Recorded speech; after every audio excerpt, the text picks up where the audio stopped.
10 seconds to launch. Engine from spaceflight, please. Copy. Engines at maximum thrust. We have liftoff. Left, guys. Thank you.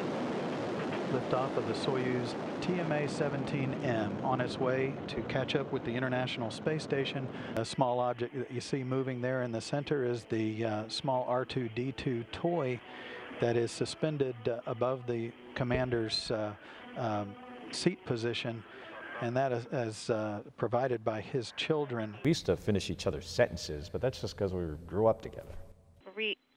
Another great view of the Soyuz, the station's robotic arm, Canadarm2 there in the foreground. 35 meters, 0.15 range rate. The vehicle is stable. No issues. Copy, Altair. Recording again.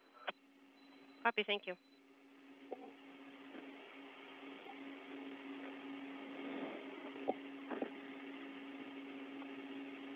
This is really going to help us learn a lot about, the negative effects of space on our human physiology, and then hopefully we'll figure out how to mitigate that.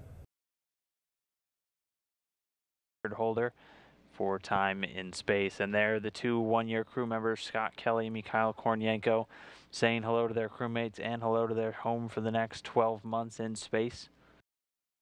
All crew members now aboard the International Space Station. For a long time, but I couldn't be doing it with a better guy.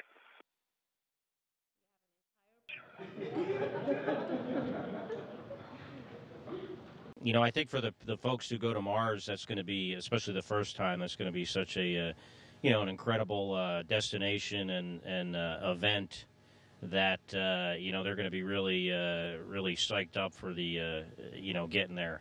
And I'm not saying I'm not psyched up for the rest of this, but in some ways, almost being halfway through, a lot of what we're going to be doing is very similar to what we've already done. Towards the western coast of Africa, it will continue its southeast.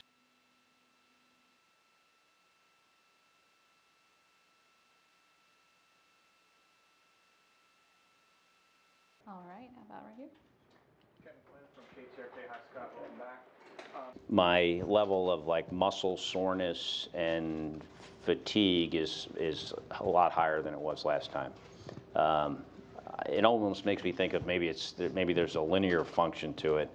I also have an issue with my skin, that because it hadn't touched anything for so long, like any significant contact, it's very, very sensitive to. It's almost like a burning feeling on wherever I sit or lie. As some of you know, a while back, Scott completed what was the longest period of time that any U.S. astronaut has ever spent in space, almost a year. And what made this so important was not just to break a record. It gave us an opportunity to learn how Scott, as an astronaut, is impacted by lengthy stays like that, and we've got somebody to compare him to, his twin brother, Mark, also an astronaut. How does the body adapt? What kinds of physiological impacts? Psychologically, from what I understand from Scott, he was pretty good, but... Live view outside the International Space Station. The station is moving south.